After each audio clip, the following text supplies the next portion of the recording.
Welcome back to the reality, guys. I'm your host, Billy Blinks, joined as always by my co host, Brian. It's going, buddy. We're back for the newest iteration of the Love is Blind series. This is Love is Blind Argentina. Make sure you like and subscribe here, TikTok, Instagram, Twitter. We cover every iteration of Love is Blind. We cover every Netflix reality show and all your other favorite reality TV shows. Brian, I thought this was a decent jump to the season. I like the 4 episodes versus the six. I think it's a great format. I also liked how on this version, they were very transparent about the format. All right, this is Yeah. day one. Now, day two, they're only dating their favorites that they selected. This is day three. I liked having an idea of how much time has passed in the pods. I think it does give a little bit more just context. And Yeah. so, just from off the jump, I want to comment that I really did like the formatting of this first week. Yeah. I felt like when I was watching this, it reminded me of like season one of like the USA version. Like we don't know anything. They're kind of like we're obviously veterans, but they're dumbing it down and explaining this. Like, and I agree with you. It's nice to know what's actually happening. What's the time frame? Because it's crazy to hear like, oh, I'm getting engaged on that first episode, and you don't know that maybe this is edited for the third or fourth Yep. day. So it definitely makes I don't want to say it makes it more reasonable, but it's just good to know like where they are in their world. And I agree with you. I think the 4 episodes, like obviously there wasn't like that much juice compared to the other uh USA version. Like I would say USA is the juiciest. Then we have Habibi with like how dirty and promiscuous they get, and this one was a little more like below UK and but above Habibi for me of like scandals. I thought that this so far for me may have been the easiest, at least first week. We'll see how the rest of the season Yeah. goes, but this one might have been the easiest pods to follow. I feel like a lot of times my notes on those other versions are a little bit more scattered and they Yeah. edited it very well. I think they stuck with people a little bit more and Yeah. they didn't feel as jumped. So I just want to comment off that off the bat. But we're going to fully dive in. Favorite moments of the first 4 episodes. We're going to talk about the couples as we come across these moments. Some of the other singles that maybe were featured and then didn't end up in a couple as well. We got at least two that I want to talk about. Right. Brian, first couple that we're going to talk about. It was all a dream. Yeah. It's Santiago and Emily. What a weirdo. I got your name in a dream. I was like, this is nuts. And she ate it right up. I'm glad you said that because that was going to be the title of the episode of this video for me. I just I don't like I really don't like Augustina, but I thought it was very funny how she was like, "You're gonna be locked in on this person because of just the same name in a dream." To me, it just sounded like he was just saying what he thought she might want to hear. Like I don't believe in that. I think this is built on like toothpicks. I don't think it's gonna last. Yeah, I mean, there's a point later on in episode one. This is post Augustina talking to Emily too, and there's a little bit of a rivalry forming, and Emily, I love that. And Emily comes back and tells him, "This is I wrote this down. Um, his dreams set too high of expectations. Says he let go of the strong connection. It's what, dude. Like, yeah, like what? Why would a dream set high expectations? Like it's the guy could be making this up." Yeah, that's what I think he is. I think he's full of crap. I need that to come out. I need the dream because I respect it. It's like the Johnny Fairplay play of Love is Blind. I wait, my name is Emily. Emily! Oh my Yeah, God. yeah, I wish he had done it to more than one girl, honestly. That would have yeah. been even better. Yeah, it's bad. I mean, they look like they're in like lovey-dovey, I guess, when we get to the honeymoon. But again, I think once they hit real life, they're in trouble. Because he was getting mad about a hug. Well, remember, Roberto like hugged her, and he was like, "I'm very jealous of this." I was like, "You're not gonna I last." don't think that's cool. I Yeah. don't. I was like, and and I honestly, let's point that out really quick. I thought the voice actors were pretty good, actually. Ooh, okay, all right. I don't know. Because Brian, they're so overdoing it. Like they're like a telenovela actor. You know what I mean? Like it fits the camp of it. It may be a little racist, but it fits the camp of it. Okay, they it's gotten a lot better, I will say, as all the foreign shows I've watched. I just can't relate to any like when they're crying about dead relatives, it does not land with these voice actors because they're just I don't think they know the context of anything. So they're not changing like their like voice like the highness or lowness or any of that stuff, and it just doesn't land. So they're crying about dead parents. I'm like, okay, voice actor, like, yeah, Uh, I'm Agus with you a little bit there. Agostina was so classic though. There was a point in episode one where I thought she was gonna bully her way into ending up with him. Like she called him a dumbass. He was like, "No, but I want to talk to you more." She's like, "What do you mean you want to talk to me more? You literally told someone you were good with them." And like, yeah, he's very flimsy. Yeah. Can we talk about her real quick because she was crazy. Like as soon as she was like, "Oh, by the way, I don't think anybody a girl should pay for anything," I was like, "You're not getting picked by anybody." Every single dude when they as soon as he dropped that line, you can see they're writing in their notebook and they're just like, "Ooh, I don't know. What about 50-50?" She's like, "No, I don't think so." I mean, she told Tom that I mean Santiago that she loved him. She was. Yeah, it's a bunch I of crap. literally wrote here that Agostino is literally like the Joker. Like she just will say anything, do anything. She just wants to cause anarchy. We see her again in episode two, and she goes for another connection. It's just always anarchy. Yeah, I just think honestly, her and Santiago might have been like a one-uppers of like who can say they love each other more. Like, oh, I saw you in a dream, or she'll be back. Like, we won't. This isn't the end of her, but I think she's full of crap too. Big time full Uh, of crap. Dude, of course she's full of Mm. crap. Yeah, but that's when she goes after Roberto, and we'll get to him. Mhm. The next couple that we are, or person really that we're introduced to, was Marino. Marino reminds me a lot of our guy from 90 Day Fiance. Uh, you know, Which wait, this season? yeah, James? no. Salt, Oh, Sarper. yeah, he reminds me of Sarper. Oh, because he thinks he's a ladies' man. Yeah, he's a ladies' man in his Yeah. 40s, super tanned up. Marino is the get the girls close to the screen guy. I know this might be weird, but get close to the screen. And that's when I started knew he was a character because he did it with multiple girls, Yeah. right? I'm like, this dude's a dog. He Yeah. will literally do anything. He just wants to get into the honeymoons. And he has like sprinkles of that one guy in North Carolina. Was it Matt who was getting blown up on the one season we were watching where he was saying the same exact things to like AD and all Yep. those people. So it's funny when you watch these shows how these people like pull like looks like they're pulling playbooks of previous contestants. But yeah, that's he was a weirdo, man. Like just the sex thing. I didn't even know what to write down in my notebook when they were doing like the voice. Like it was like literally phone sex they were doing, but it was like wall sex. Yeah. His first person that he speaks to and fosters a connection with is Maria Amelia. Uh, Maria Amelia, we see a decent amount of her, obviously, through the first four episodes. Uh, the biggest concern they had initially that she would be taller than him. He wouldn't like that. The bigger concern should have turned out to be that he is a self-professed dog who likes to have multiple partners, cheat on people, Yeah. including his baby mom.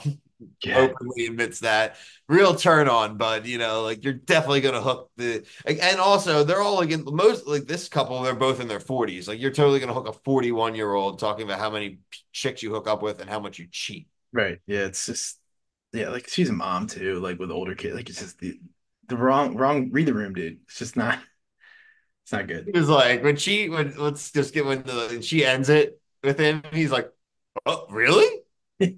You really, dude? Obviously is really what you should have said. Oh, obviously. Like Yeah, just I can't make it up, man. These characters, they find these people almost for a reason. We have Tom 27. He likes the sea. Just make sure we always remember that the Tom He's a seaman. he is a seaman. Um, he had two major suitors. Flurfy, the all-time Love is Blind name. Her last name starts with an F too, which is classic. Like that's just a great name. Personal trainer also wants to be by the sea. So that was a great, little tip right off the bat. But we also had Florencia. Uh, I felt for Florencia a little bit. Florencia was a little intense though. Florencia versus Florfy is like Florfy is like a Hufflepuff, and Florencia is like a Slytherin. There's just a different level of intensity there that Yeah. Tom wasn't ready for. Yeah. That's funny. Like just even you saying that right there, like the names are just molding together that I can't even remember scenes where like with them involved because I just was grouping that whole dynamic together. That's By the the one. What? by the end of episode one, they were leaning us Tommy and Florencia, but then in the top of episode two, Florphy tells him that he's her number one, and he was like, Oh, "Oh, right. Okay. Yeah, he yeah, was like, okay. oh snap, really?" And then he instantly He flipped to her flips. Okay, yeah, you're right. because I think he thought that he wasn't in the running, and when she Yeah. said that, he was like, "Oh my god, the nice girl likes me." Yeah. And there's now obviously this was filmed a year ago, but when we get like a couple seasons from now, Love Is Blind, there's gonna be people that call it the Hannah effect. Like mean girls are not gonna have a high stock on Love Yeah. Is Blind going forward. Right. Absolutely not. Absolutely not. Let's see. I'm looking at my notes here for them. Obviously, like I said, Flurfy ends up being number one. Florencia tells Tom she loves him. He had to be like, boy. Tom also there starts to be the connection of some triangles, and we'll talk about this guy, but Jose Luis, the wedding guy. Oh, yeah, Um, yeah. Jose Luis was also talking to Florencia. Tom does give him a heads up about the I love you.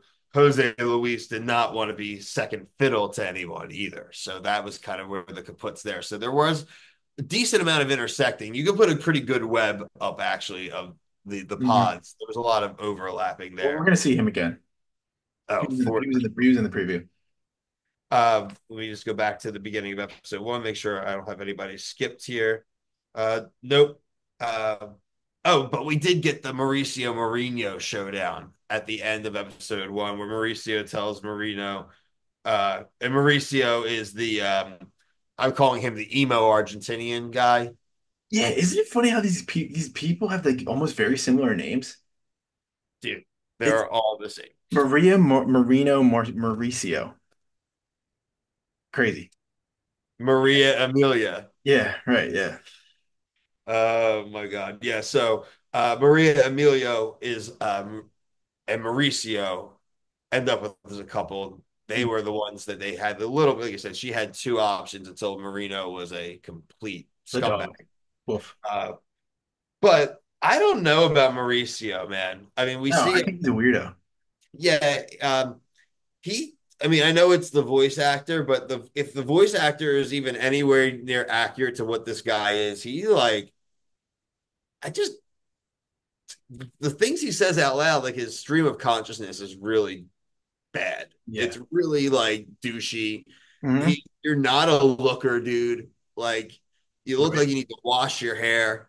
Like I like, and that like Maria Amelia is too nice. She's a mom. She's got kids and she's got kids, like even adult kids. It's like she, they're just there's not a vibe there. It's just there's no vibe in my opinion. Yeah, and his like at the end of the obviously at the end of the drop on episode 4 when he's talking telling who's he telling Santi and Emily that like she doesn't want to have sex with him, like he's not turning her on. That's red flag material right there. Oh, dude, I mean, the guy was walking around naked in front of her, and she just was still chilling and like not acting. Look, and I'm not They saying that just like met. anyone needs to do anything, but like it was so awkward that that there was nothing physical happening there. You weren't even like rubbing his shoulder. It was just so like it was so awkward. It was like it was literally the naked man, like Yeah, How I Met Your Mother. but this is they're not in their 20s. Like she has kids on like and she's on TV with this other old dude. He's just dropping his pants. I mean, I understand where it's weird. It's weird, man. I Like literally forgot it. Like I said it or like three sentences ago, but then you remind me that like this dude's 40. yeah, I mean, this is not behavior like in their 20s. That's why like I understand why she's a lot more reserved. Like this isn't her first rodeo of like being in love. Like that's why it's just like and then he like even just like sulking in the bed at the end like with his head like I think he's like big time wuss bag. We in episode two do get introduced to a few others, namely Ezekiel 32. He fixes appliances. We also meet Julieta 23, who fixes phones. So Lock, there is it's a locked up. lock up. At first, she wasn't really into him. She was definitely exploring her options. Obviously, she was also talking to Jose Luis. She was for a while leaning Jose Luis. Again, Julieta Jose Luis, like the alliteration of the Yeah, show is it's crazy. It wild. is really crazy. Uh, but Ezekiel and Julieta kind of bond over kind of a similar past and history, trauma. Yeah. The great uniter on Love is Blind is trauma. And Ezekiel and Julieta are a couple. They're middle, kind of in the middle ground right now, I'd say. They haven't, I don't know, they aren't really super physical yet. She was the one who had the most negative reaction to the The reveal. meeting. She thought that the face didn't match the voice. That's never a great sign. What's your Right. vibe on them? Yeah, I don't really have a ton to say about them because I felt like they weren't really in like a lot of the drama on the honeymoon. But I mean, they could go. We need to see these people in real like in the setting. I'm wondering if because we got this so short episode that it's going to be longer of them like at home, and that might be good for like maybe finally seeing some of the like things that bother these people come up to their partners. And then maybe we just don't know it. Maybe they're saving them for the end. Like he doesn't like the way she fixes phones and vice versa. I agree. The tech wars.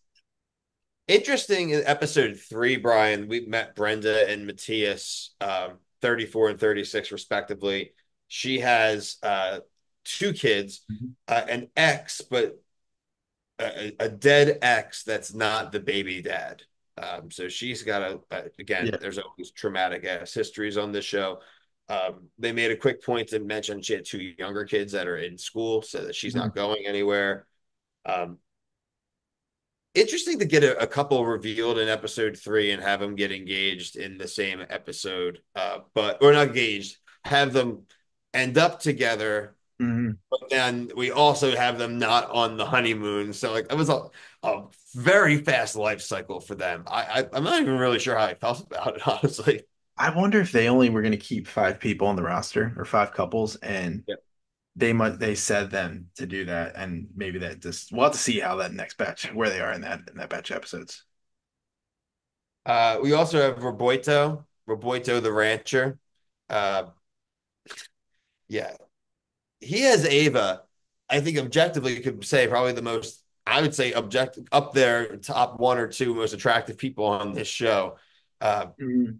he does end up with her. He's got and again, talk about the love is trauma, but he has a sister who had a heart condition after having a kid, and he's taking care of her. So that makes Ava know that he's a nice guy. But unfortunately, this is reminding me of the Hannah and Nick stuff. Like she's like, you don't take any charge on anything, and he's like nervous, I guess, to do the deed with her, and he's just blowing that one. He's acknowledging it even on the honeymoon that he's sucking it. But just Yeah. what's the problem? And like apparently he wanted to leave. He was thinking about leaving early, and then somebody also said that she was thinking about leaving early. So this one, I don't think is gonna last. If we're already No, getting this this one's bad. spirals, it's he just seems like a kid. That's what somebody else said that he's like very like boy like. So Yeah, this is a rough one, man. You got an attractive adult woman who's into it, and you're just giving her nothing. mm, Like acknowledging right off the bat, like how hard is it when you're to just go have fun on a spring break esque trip? Like how hard is that? And that dude sucks. yeah. Honestly, sucks. Mhm. Um, yeah, I mean, we can run through the couples really quick, and we can just like give a status check on if we think they're going to make it or not. Uh, Tom and Florfy, I think I'm pretty positive that they'll make it. Yeah. Maury and Maria, No. no shot. Mhm. Santiago and Emily, yeah, No. I'd say yes, but No. I'm saying no. Zeke and Julie, Maybe. I just don't know about enough about them. I have There's a some no on them. okay. Matthias and Brenda, No. no. And No. Roberto and Eva, no. So, I mean, we have at most two couples that can make it right now. And that's only four episodes in. Right. Wait till they go to a mixer. Right. Exactly. Like Brian and mentioned, we do cover all these iterations. Our Love is Blind Habibi reunion review, Brian just did a few days back, doing very well. You guys should check that out. Check the season out. It's definitely very different than any other season that you're going to experience on Love is Blind. And I do think they're going to come back with another season of it. I Yeah. think it had enough engagement that I think they will come back. So go check out all those iterations. If you like other reality TV shows, we are covering a nice variety right now. Golden Bachelorette has a few weeks to go. We will have the Men Tell All special tomorrow. The Survivor 47, we are still powering along with there. We will have the first member of the jury decided on tonight's episode. We will come back with House of Villains. We have lapsed on it. We are up to date, though. You'll see some TikTok clips as well this week. Check out everything else like Brian's covering as caught Love Island Australia. I want to catch up with that as well. But every episode we have a review of so far. So really a nice variety going into the end into your holiday season. So stay with us and we'll have you handled all the way through. Just a little programming note, just some announcements this week. We do get Southern Charm in December. We will have the Traders in February or January, excuse me. We do have the next Love is a Blind USA in February. So just some heavy hitters coming in the new year. But until our next review, for myself and Brian, thank you so much for watching. Peace.